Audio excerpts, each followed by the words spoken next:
And on with me is the host of the Ricky Mathews Show and also SuperTalk Outdoors, the one and only Ricky Mathews. Good morning, Ricky. How are you, sir? It's good to have you. Good morning, Paul. How are you doing? Good. When you hear some of those cuts there are so many in the archives. You and I were talking just a few seconds ago. There are so many in the archives that you don't want to play them all, but there were a couple. And I remember those because right in the Bible Belt, you had people, and this argument was, do we move the casinos? Do we give them a little more footage and a little better chance of survivability? And you were there. You knew how important that was. Yeah, I was in the middle of it. My role, actually, for the Governor's Commission on Recovery, Rebuilding, and Renewal was the chairman of the tourism recovery effort. And we hosted meetings at my house. My house survived Hurricane Katrina to some extent, but and the way we got leaders to my house, incidentally, was to send boats across the bay and bring them to my house. It was that kind of situation after the storm. But man, we were really focused on getting inland gaming approved, and if not for people like Billy McCoy and the leadership he provided, and of course Haley Barber, that cut from Haley, having the opportunity to work closely with him, having the opportunity to work with him on his book and write the foreword to his book. What an incredible story of people working together to help rebuild from the worst natural disaster in American history. Boy, the casino part of this was the linchpin in our recovery. Yeah, because when you looked like it looked like most of the casinos were put through a Vegematic. I mean, it was just total ruins. And everybody had visions because we had a taste of what could happen now. And people coming to Mississippi, I think, we'd already reached in the millions and millions of people, and all of that was just wiped away. I had a chance to go down and take a tour by car, and then a little bit later on in a helicopter tour. So anyway, there's one more that I want to play, and this is from David Jordan. And the reason I want to play this one is because these people were front and center in telling people, I know you're a born-again Christian or you are a front row pew Baptist, but we got to get this done. It is our responsibility and our duty to help one another. You got jobs, you got people living in tents, and people are suffering, and people's in malt, and then we are here wondering whether we should help them or not. We ought to be ashamed of ourselves. We really ought to. If we can't come to one another's needs when they're in trouble, what good of it? You can't control what people may do. Yeah, I know game, and I'm a foot-stomping, back-slapping Baptist myself. But people are suffering, and that is a priority, and it ought to be. It's a tough decision, but it must be made by us. That's what we were elected for, to make tough decisions. What's the problem? Let's help the cause to restore the people back to normalcy. We can get bogged up in the paralysis of analysis, studying it to death. People need help. Let's go and help our brothers and sisters on the Gulf Coast, help to restore them back. It is our duty and our responsibility. But first cut I forgot to mention was Scotty Cuevas, and that was David Jordan. Amazing. Boy, I tell you what, listening to that, Paul, I literally get a chill down my spine. The leadership, I wrote in the foreword to Haley's book that the previously unthinkable became the undeniable reality, and helping people understand that undeniable reality was going to take us doing things we've never done before and coming together in ways we've never come together before. And what David Jordan just said, I mean, that touched me. I'm telling you, to deep in my soul, it touched me as a reminder of the kind of leadership we had in the aftermath of the storm, the kind of bipartisan leadership that should stand as an example for all of us, that we can disagree on political issues, we can debate and fight all we want, but when it comes to helping each other out of a mess, we got to come together. And that happened after Hurricane Katrina. And again, it's that gives me chills to hear that. I just thought about this question, and you are the right person to ask this. Was there also a worry that the casino owners, most of them, of course, coming out of Las Vegas, we're going to say that's it. We don't want to rebuild. I mean, this is just too much of a loss. We're not going to do it again. You think that permeated some of the worry from the legislators? I think we understood that. Let's take the Beau Rivage, for example. $750 million approximately to build it. $750 million to rebuild it after the storm. Think about that kind of commitment. Yeah. So, every casino company had a similar decision to make about whether they rebuild or not. And we did not want to force them to rebuild on the water. If we forced them to rebuild on the water, we were all going to be in a world of hurt. Because you think about the tens of millions of people who were employed in the casino industry, and then on top of that, the number of associated jobs that are not directly employed by the casino industry, that are supplying goods, et cetera, to the casino industry. It was a huge decision. We had to take the roadblocks away and make it easier for them to invest hundreds of millions of dollars in their own recovery. Yeah. When you look at some of the, and you have snapshots in your mind, you don't need photographs, you don't need glossies, anything else. You can close your eyes, you think of Katrina. What are some of the photos in your mind?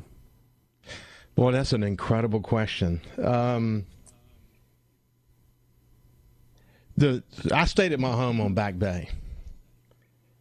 The most searing memory I have is my family around me, my brother-in-law and a friend of mine from Seattle who stayed with us, and looking at all of them crying simultaneously when the waves were hitting my house.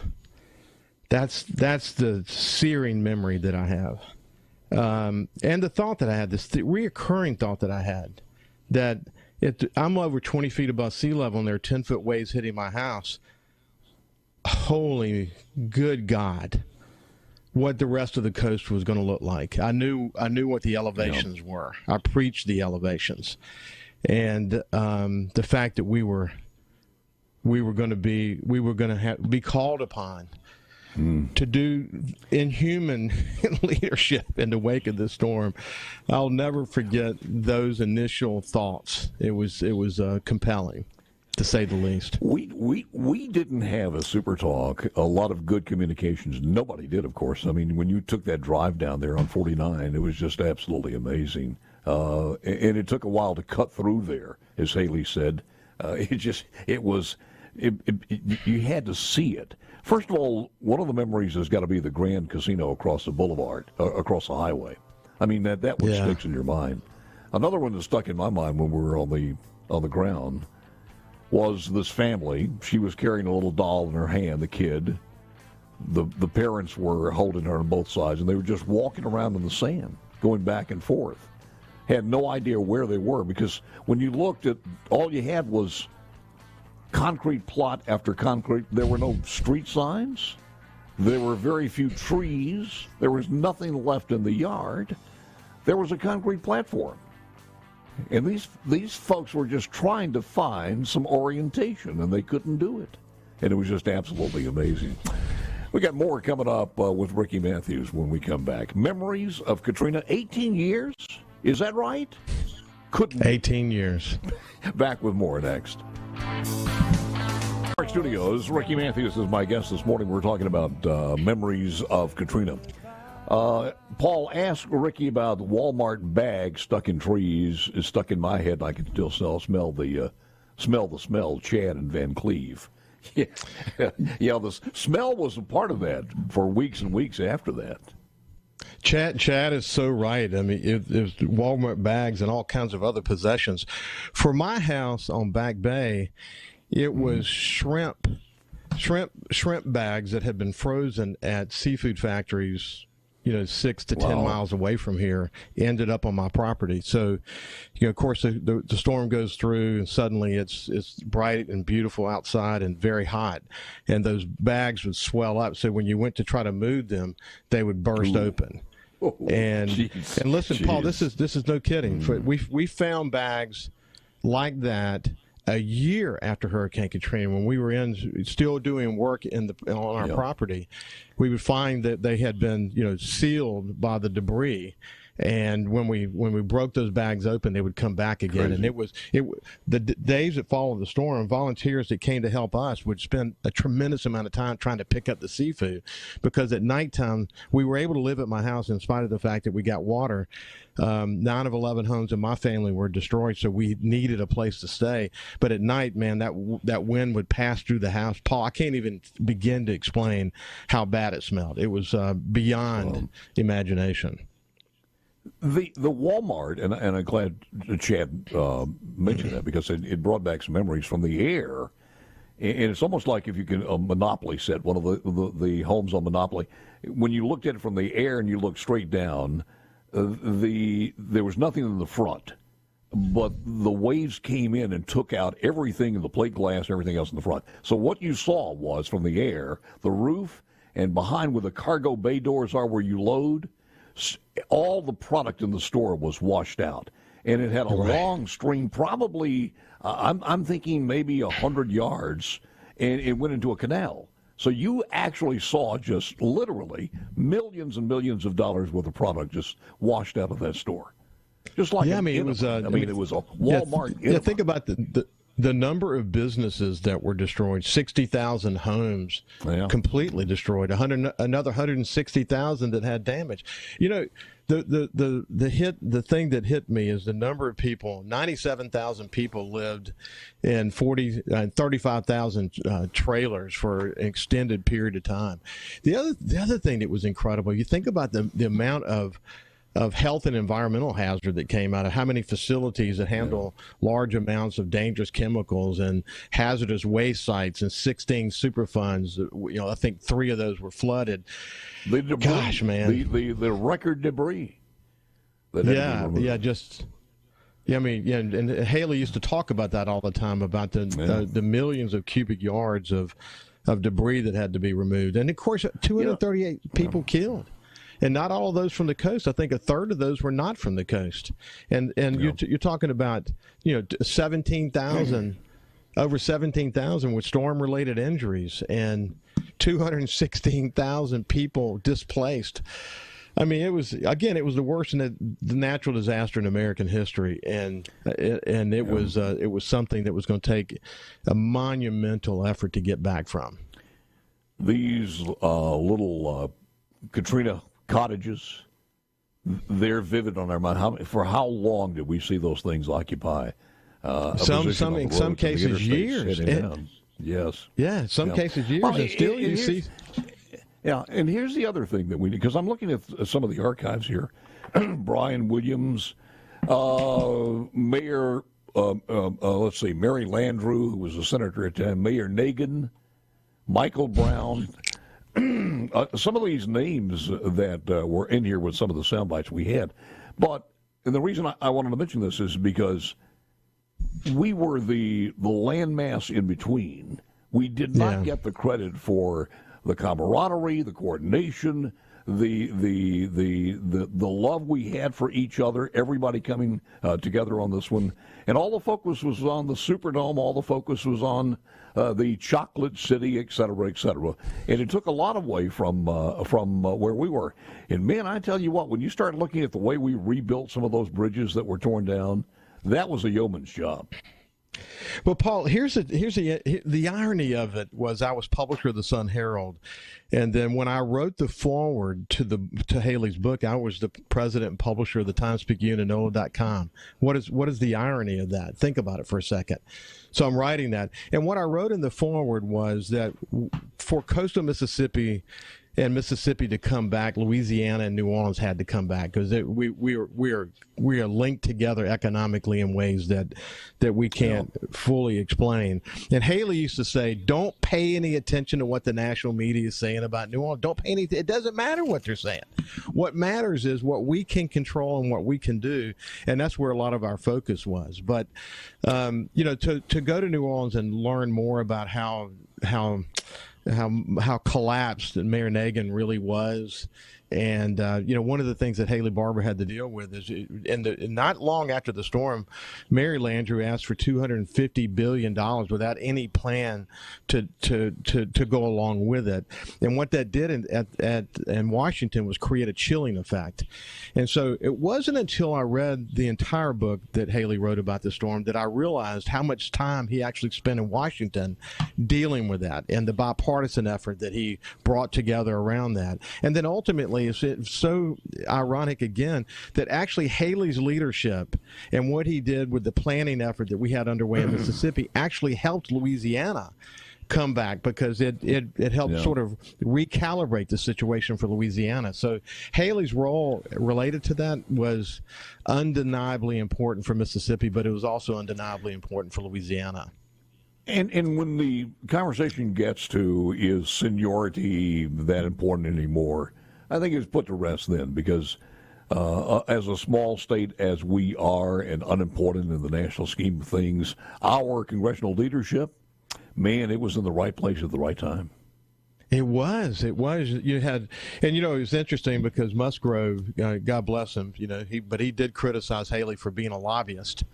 And it turns out that those qualities served him unbelievably well when he got up there. But his ability to cross the aisle and, the work that Trent Lott did and Gene Taylor and Thad Cochran as the chairman of the Appropriations Committee, and the way because they would have never been able to get the tens of billions of dollars that they got, ultimately hundreds of billions of dollars, without bipartisan support. And it makes you wonder if in today's political environment we would ever be able to accomplish that again. It's a hell of a story. Mike in Gulfport on C-Spire text line. I was a retail store manager at Edgewater Mall, and the day after Katrina, I stood on the beach boulevard with a Vietnam vet, and he said it looks like one of the days where there was a blanket bombing, and they had to go right afterwards. There were bags and clothes and so much more in the trees that were left, and the old Charlie's restaurant was completely gone. I remember that first phone call we were able to get from the coast, and it was staticky as hell. And I said, do you see anything? And the only bearings I asked where he was, he said he was down at a certain junction. I said, well, is the McDonald's store still there? He said, nothing is still here. And then we lost him. And that was the beginning. That was the first phone call immediately after that morning. And it was prophetic.